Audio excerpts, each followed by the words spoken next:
¿Qué tal? Soy el padre Ricardo Aguilar, doctor en teología bíblica. Sean bienvenidos todos a una sesión más donde comentaré el evangelio que la liturgia pues nos propone para este domingo. En esta ocasión va a ser el domingo noveno del tiempo ordinario en este año 2024. Comparto con ustedes en pantalla los contenidos. Entonces le he llamado a este pasaje, al nombre de este comentario: el Hijo del Hombre también es dueño del sábado. Vamos a leer un texto tomado del Evangelio de San Marcos, hacer algunos comentarios y finalmente unas orientaciones para la vida. Antes que nada, nos ponemos en la presencia del Espíritu Santo en la oración inicial. En el nombre del Padre, del Hijo y del Espíritu Santo. Amén. Ven, Espíritu Santo, llena los corazones de tus fieles y enciende en ellos el fuego de tu amor. Envía, Señor, tu Espíritu y todo será creado y se renovará la faz de la tierra. Oh Dios, que has instruido a los corazones de los fieles con la luz del Espíritu Santo, concédenos, según el mismo Espíritu, conocer las cosas rectas y gozar siempre de sus divinos consuelos. Por Jesucristo nuestro Señor. Amén. En nombre del Padre, del Hijo y del Espíritu Santo. Amén. Bien, antes de continuar, recuerden todos ustedes que si les gusta este tipo de contenido, suscríbanse al canal, denle like al video para que el algoritmo de YouTube siga divulgando a más personas este tipo de contenidos que nos permitan conocer a profundidad la palabra de Dios y poderla vivir en la vida diaria. Recuerden también invitar a más personas, conocidos de ustedes, que sean también amantes de la palabra de Dios, para que se suscriban al canal y activen la campanita de notificaciones de modo que YouTube les pueda avisar cada vez que yo suba un nuevo contenido. Muy bien, pues vamos a continuar entonces con los contenidos de nuestra sesión. Tenemos el texto evangélico San Marcos capítulo 2 versículos 23 al final y después el capítulo 3 versículos 1 al 6. El texto dice así: Un sábado Jesús iba caminando entre los sembrados y sus discípulos comenzaron a arrancar espigas al pasar. Entonces los fariseos le preguntaron: ¿Por qué hacen tus discípulos algo que no está permitido hacer en sábado? Él les respondió: ¿No han leído acaso lo que hizo David una vez que tuvo necesidad y padecían hambre él y sus compañeros? Entró en la casa de Dios en tiempos del sumo sacerdote Abiatar, comió de los panes sagrados que solo podían comer los sacerdotes y les dio también a sus compañeros. Luego añadió Jesús: el sábado se hizo para el hombre y no el hombre para el sábado, y el Hijo del Hombre es también dueño del sábado. Entró Jesús en la sinagoga, donde había un hombre que tenía tullida una mano. Los fariseos estaban espiando a Jesús para ver si curaba en sábado y poder acusarlo. Jesús le dijo al tullido: levántate y ponte allí en medio. Después les preguntó: ¿qué es lo que está permitido hacer en sábado, el bien o el mal? ¿Se le puede salvar la vida a un hombre en sábado o hay que dejarlo morir? Ellos se quedaron callados, entonces mirándolos con ira y con tristeza, porque no querían entender, le dijo al hombre: extiende tu mano. La extendió y su mano quedó sana. Entonces se salieron los fariseos y comenzaron a hacer planes con los del partido de Herodes para matar a Jesús. Palabra del Señor. Gloria a ti, Señor Jesús. Y comenzamos pues comentando algunos elementos literarios de este pasaje. El texto del Evangelio de hoy se subdivide en tres momentos. Se comienza con un breve relato sobre Jesús que va con sus discípulos de camino y ellos van arrancando espigas. Después se describe la reacción de algunos fariseos ante el actuar de los discípulos de Jesús en sábado. Jesús les responde con un ejemplo histórico donde David y sus acompañantes, para saciar su hambre, tomaron panes de la ofrenda que estaban reservados a los sacerdotes y se los comieron. Hasta allí el primer momento, que es una narración, un breve relato. Viene después un segundo momento, una enseñanza de Jesús sobre la relación entre el hombre y el sábado y sobre el dominio del Hijo del Hombre sobre el sábado. El tercer momento lo constituye otro relato, ahora sobre un milagro donde Jesús sana a un hombre en una sinagoga en sábado. Los fariseos reaccionan murmurando. Jesús les reclama su dureza de corazón y sana al enfermo, mostrando así el modo como él, es decir, como Jesús mismo, interpreta el sábado. Al final, los fariseos se juntan con los partidarios de Herodes para planificar la muerte de Jesús. Si bien es muy probable que las secciones narrativas de nuestro pasaje existieron al inicio de manera independiente, es decir, dos narraciones que haya contado Jesús en distintos momentos históricos. No obstante, la obra redaccional de Marcos, es decir, Marcos en su trabajo de redactar el Evangelio, las une con un propósito: mostrar que el Señor Jesús es dueño del sábado y que toda institución debe servir al bien de los seres humanos. Pero este bien que busca Dios para los seres humanos es la salvación, no es simplemente el bien común, el bien social, sino su salvación. Pasamos ahora al estudio de matices del texto griego. En la segunda parte del versículo 23 leemos: Hoi macetai autu, erxanto jodón, oyein, tilontes tus stagias, que significa: sus discípulos comenzaron a hacer camino. Luego aquí dice arrancando las espigas. Bien, pongo aquí entonces los discípulos de él comenzaron a hacer camino mientras iban arrancando las espigas. Mientras, pues ya lo acomodo yo por facilidad para la comprensión del idioma en español. Tenemos, esta sería la corrección, la traducción correcta, y no la que nos ponen en el leccionario, que dice, sus discípulos comenzaron a arrancar espigas. No, no comenzaron a arrancar espigas porque tenemos que el verbo poiein, que es hacer, vendría siendo el complemento de erxanto. Comenzaron a hacer, y luego jodón lo tenemos en acusativo. Comenzaron a hacer ¿qué? Camino. Es decir, comenzaron a caminar. La diferencia es importante, pues el verbo caminar o hacer camino significa seguir a Jesús. Es una frase que subraya la actitud del discipulado.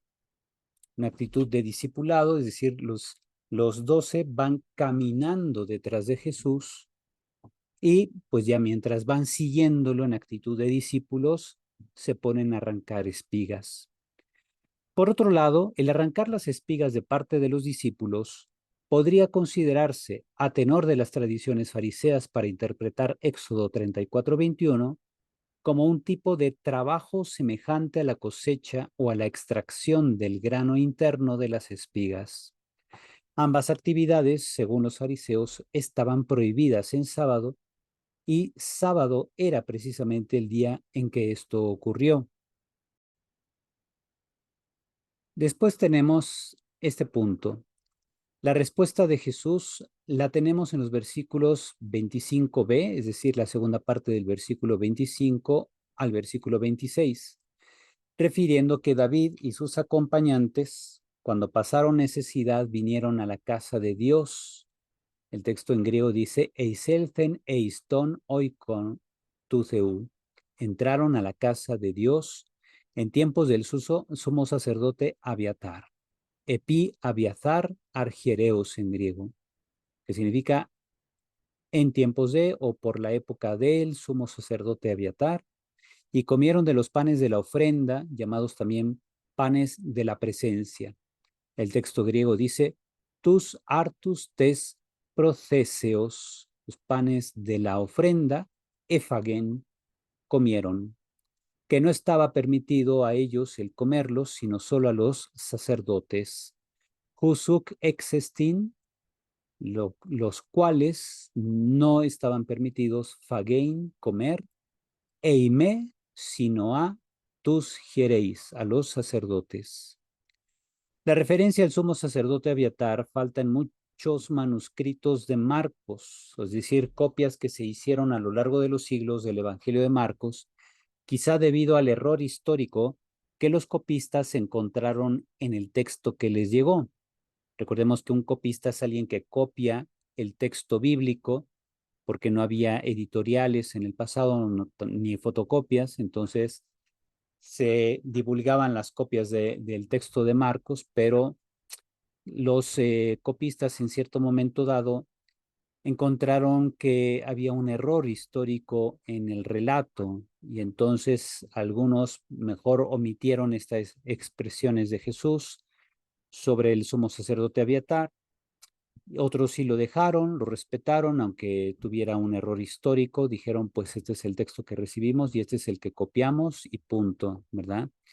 Ya después que los encargados especialistas de la Sagrada Escritura se encarguen de explicar el error, lo más probable es que, bueno, pues estos copistas de los cuales tenemos los documentos en griego, en papiros y códices, pues pertenecen, digamos, a los siglos 3, 4, 5 y de ahí en adelante. Por tanto, no tenemos documentos del siglo primero. No sabemos exactamente qué fue lo que escribió Marcos, aunque es muy probable que sí haya escrito esta referencia sobre el sumo sacerdote Abiatar o Abiatar. También otra línea de interpretación de esta expresión, epi Abiathar argiereos, podría entenderse en el sentido de que este argiereos, que está en genitivo, que significa del sumo sacerdote, podría aclarar o pretender corregir el aparente error del texto de Marcos. Entonces se traduciría que Jesús está hablando que en tiempos de Abiatar, del sumo sacerdote, ese del sumo sacerdote en griego se entiende como que hijo del sumo sacerdote, porque efectivamente el sacerdote, el sumo sacerdote no era Abiatar, sino su padre, Ahimelech. Entonces, por eso pongo aquí la explicación. La referencia al sumo sacerdote Abiatar falta en muchos manuscritos, quizá debido al error histórico que los copistas encontraron en el texto que les llegó, texto que ellos habrían de copiar a su vez. En el primer libro de Samuel, capítulo 21, versículos 1 al 7, vemos que no fue Abiatar, según el texto masorético, es decir, el texto en hebreo de la Biblia hebrea, incluso ya con los puntos que refieren a las vocales hebreas, porque el hebreo no tiene vocales, entonces habría que ponerle puntos o referentes de vocales, cosa que hicieron los judíos masoretas entre los siglos 6 y 10 de la era cristiana. Ellos vocalizaron el texto hebreo a través de un sistema de puntos y rayitas, ¿verdad? Entonces, en ese texto que se encuentra actualmente en la ciudad de San Petersburgo, bueno, pertenece así se le llama el Códice de Leningrado, o sea, San Petersburgo en Rusia, que tenemos un texto completo de todo el Antiguo Testamento. Ahí se lee efectivamente en primer libro de Samuel, capítulo 21, versículos 1 al 7, que no fue Abiatar quien era el sacerdote que permitió a David y a sus acompañantes nutrirse de los panes de la ofrenda, sino Ahimelech, que era el padre de Abiatar. Por otro lado, Abiatar no era sumo sacerdote. Finalmente, la casa de Dios en ese tiempo no era el templo, sino el santuario de Nob. Los panes de la ofrenda, o panes de la presencia, como también se les llama, eran 12 panes que cada semana venían colocados ante Yahvé en memoria de la alianza permanente con su pueblo. Cada sábado, al ser sustituidos por panes nuevos, los anteriores podían ser consumidos por los sacerdotes. Ahí está la referencia de este versículo. Luego tenemos en los versículos 27b al 28 las frases contundentes de la enseñanza de Jesús. Το Σαββάτον δια των ανθρώπων εγένετο. Es decir, el sábado llegó a ser o se hizo Diatón anthropon, para el hombre. Ajá. Para el hombre, aquí se podría traducir, también algunos proponen una traducción como un poco más directa, un poco más, digamos, literal, por causa de, el sábado se hizo por causa del hombre, es decir, para el hombre. Así lo tienen algunos traductores. Y luego tenemos hoste kyrios estin ho hios tu anthropu kai tu sabatu. ¿Mm? Entonces, tenemos primero la primera expresión, to sabaton, perdón, diaton anthroponegeneto. El sábado llegó a ser o se hizo por causa del hombre o para el hombre, kaiuk ho anthropos, y no el hombre, diato sabaton, para el sábado. Versículo 28, hoste kyrios estin, por tanto, Señor es Hogios tu anthropu, el hijo del hombre, este es el sujeto, y Kyrios vendría siendo entonces el predicado nominal. Se traduce entonces, por tanto, el hijo del hombre es Señor, kai tu sabatu, también del sábado. Ajá. Donde el kai, en lugar de tener función de conjunción copulativa y, como es el y en español para unir dos frases, aquí sería un sentido más bien adverbial, quedaría traducido como también. El Hijo del Hombre es también Señor del sábado.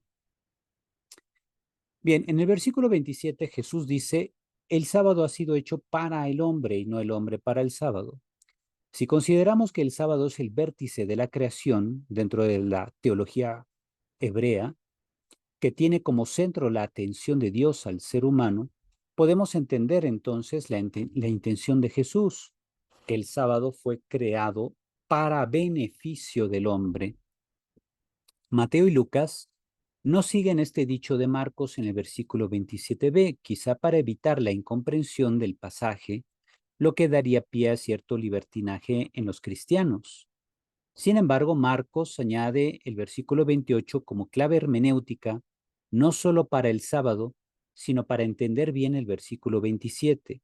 Por lo tanto, Señor es el Hijo del Hombre también del sábado. Con esta frase, Jesús en Marcos aclara que no cualquier persona tiene dominio sobre el sábado, sino solo Él, lo que significa reconocerlo como legislador al nivel de Yahvé o como expresión encarnada de Yahvé.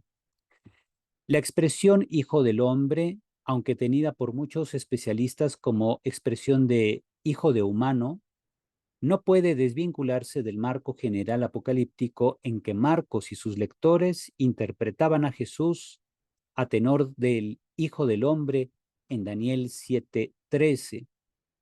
Si ustedes leen el pasaje de Daniel capítulo 7, verán que ahí se habla de un Hijo del Hombre que viene entre las nubes del cielo, prácticamente con el propósito de instaurar el reino de Dios. Por tanto, ese es un texto apocalíptico y en ese marco habría que comprender el por qué Marcos pone en labios de Jesús esta identificación con el llamado Hijo del Hombre. Luego tenemos en Marcos 3, versículos 1 al 6, la escena en que Jesús sana un tullido de la mano en sábado y dentro de una sinagoga, en presencia de varios fariseos. Poniendo Jesús al tullido en medio de todos, dijo, Exestin toi sabasin agazón poyesai, caco poyesai, psigen sosai, apokteinai. Literalmente dice, ¿está permitido en sábado hacer el bien o el mal? ¿Salvar una vida o matarla? Al ver la actitud de cerrazón de ellos y su silencio malévolo, Jesús los vio con ira. Dice, periblepsámenos autus met orges, y habiéndolos mirado con ira, es lo que significa literalmente el texto griego, Y sintiéndose profundamente entristecido por la dureza del corazón de ellos, aquí, Silipúmenos epite porosei tes cardias autón, dio la orden al hombre, estira la mano, ecteinon tengeira. El hombre la estiró y su mano quedó curada. Kai apecatestafe geir autu. Saliendo los fariseos de la sinagoga, se fueron de inmediato y tuvieron consejo con los partidarios de Herodes con el fin de planear cómo hacer morir a Jesús. Catautú, luego tenemos aquí la expresión hopos autón apolesosin, ¿verdad? ¿Cómo podrían matar a Jesús literalmente? El pasaje cierra con una estrategia que engancha al lector de modo que crece el suspenso en la historia contada sobre Jesús. Así, la habilidad literaria de Marcos. Pasamos ahora al comentario por subtemas, los subtemas que conforman toda esta perícopa que leemos el domingo. Prohibiciones y permisos y la observancia del sábado.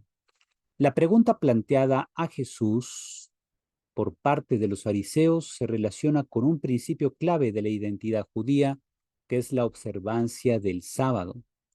En nuestro pasaje de hoy, no tenemos que pensar que los fariseos estuviesen por los campos espiando a Jesús y a sus discípulos.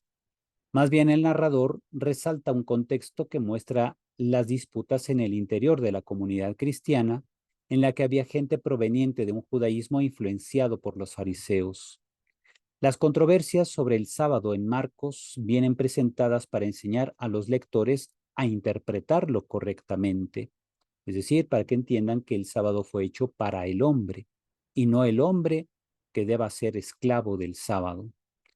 Estos pasajes deben entenderse en el contexto de un debate que existía en tiempos de Jesús y que se intensificó con el nacimiento de las primeras comunidades de sus seguidores en época pospascual, es decir, después de la resurrección de Cristo. En cuanto a David y Jesús, la asociación con David subraya la superioridad de Jesús sobre él. Si David, según el primer libro de Samuel, capítulo 21, versículos 2 al 7, pudo transgredir la norma de Levítico 24:9 al tomar los panes de la ofrenda, Jesús puede permitir a sus discípulos hacer lo mismo. David tenía el poder de establecer qué se debe observar y qué se puede omitir. Jesús se atribuye la misma facultad, no cuestiona el sábado, sino su observancia rigorista, devolviéndolo a su justo valor. El sábado fue hecho para el hombre, para que pueda beneficiarse de ese descanso que restablece el equilibrio de la existencia. Esto así conforme a Éxodo 23:12 y Deuteronomio 5:12 al 15 muestra el porqué y el para qué del sábado.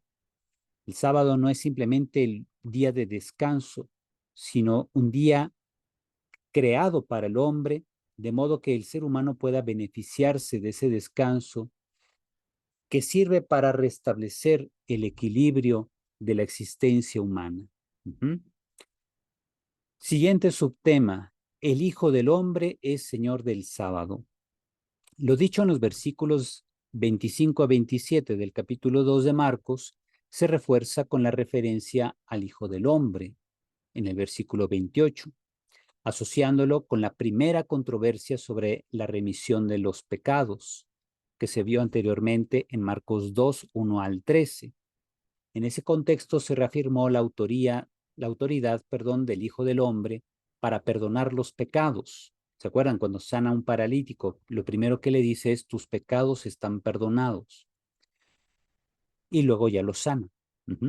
Ahora, esa autoridad se expresa en el señorío sobre la observancia del sábado.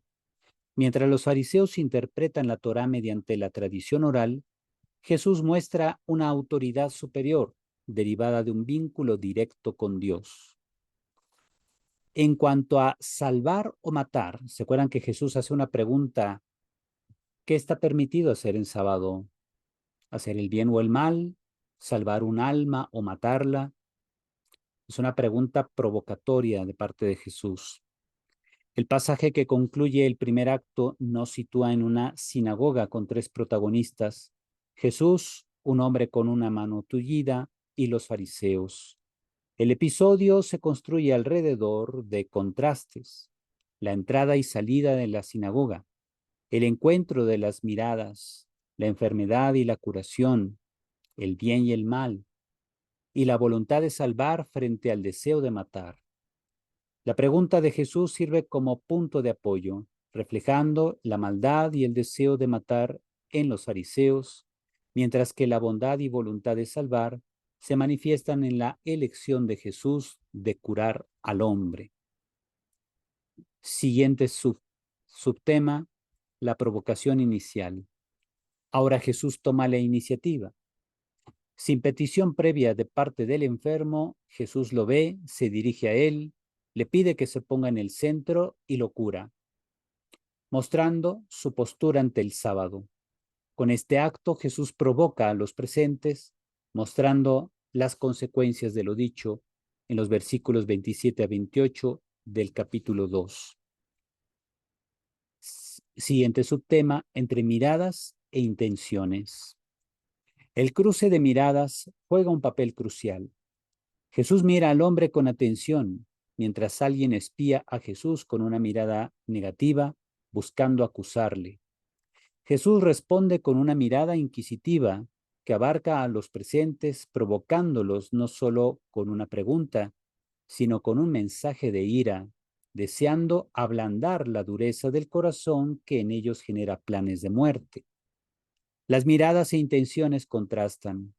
Los fariseos desean acusar, permanecen en silencio y tienen corazones duros, mientras Jesús muestra atención, deseo de salvación, ira y profunda tristeza. Finalmente, el subtema de la autoridad de Jesús. Desde el inicio de su ministerio, que despertó asombro y preguntas de las autoridades religiosas, ahora ante los fariseos, Jesús muestra una autoridad superior a la de ellos, evocando la figura del Hijo del Hombre, solidario con la humanidad y cercano a Dios. Desde esa autoridad, Jesús aclara la naturaleza y finalidad de la legislación del sábado. Ha sido hecho para beneficio del ser humano y como que de eso los fariseos se habían olvidado. Pasamos ahora a las orientaciones para la vida. En una sociedad polarizada como la que actualmente tenemos en México, sobre todo que se está expresando en este evento de las elecciones en México, conviene cambiar nuestra mirada. Hay que mirar con los ojos de Jesús y no con los ojos de personas que pretenden descalificar a quienes piensan distinto. Eso hacían los fariseos en el pasaje evangélico que leemos hoy. Para mirar a los demás con los ojos de Jesús, hemos de conocernos bien a nosotros mismos, reconocer nuestra manera ordinaria de pensar y de discernir, para solicitar al Espíritu Santo que nos ayude a superar esa manera limitada de desenvolvernos en la sociedad y asumamos la disposición de Jesús que vino a servir y a entregarse por todos. No limitemos los alcances de nuestra vida y actividad a ideologías ni a enfoques obtusos como los propuestos por quienes solo se gozan en dividir a la población.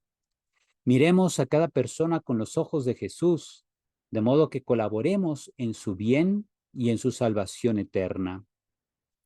Trabajemos por la soberanía de Cristo en la vida de la gente. Esto es algo que debemos tener siempre en cuenta como seguidores de Cristo.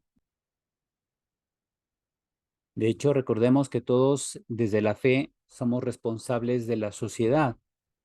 Es decir, no basta votar y delegar en una autoridad una función como la de ser responsables.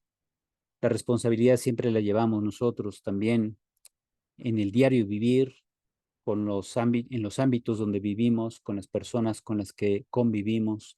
Ahí es donde debe empezar nuestro compromiso, un compromiso no solo de hacer un bien común, sino de procurar la salvación de todas las personas, aunque piensen distinto de nosotros aunque voten por otros partidos, aunque se identifiquen con otro tipo de ideas, siempre todos somos hijos de un mismo Dios y Padre y debemos procurar la salvación de todos.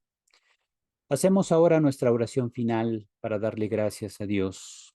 Señor Dios, cuya providencia no se equivoca en sus designios, te rogamos humildemente que apartes de nosotros todo lo que pueda causarnos algún daño y nos concedas lo que pueda sernos de provecho. Por nuestro Señor Jesucristo, tu Hijo, que vive y reina contigo en la unidad del Espíritu Santo y es Dios por los siglos de los siglos. Amén. Y así terminamos nuestro comentario al Evangelio de este domingo, domingo 9 del tiempo ordinario, año 2024. Les imparto la bendición, esperando que todo lo que hayamos visto en esta sesión les pueda servir para su crecimiento espiritual y su impulso pastoral. El Señor esté con ustedes. La bendición de Dios Todopoderoso, Padre, Hijo y Espíritu Santo, descienda sobre todos ustedes y permanezca para siempre. Amén. Que tengan todos un bonito fin de semana. Recuerden ir a votar, a expresar su decisión sobre lo que creen que sea mejor para México. Actúen con plena libertad, no se sientan condicionados por nadie, no se dejen arrastrar por alguien que les quiera ofrecer dinero por el voto. Exprésense ustedes con plena libertad. Nadie les puede condicionar y si alguien lo hiciera, sabemos que como ciudadanos tenemos el deber de denunciar esos delitos electorales. Espero que todos ustedes gocen de un feliz fin de semana y trabajemos juntos por un México mejor, por un México que refleje ese amor que Dios nos tiene a todos nosotros, el amor de un padre que quiere que todos sus hijos estén siempre unidos. Dios los bendice, cuídense mucho y hasta pronto.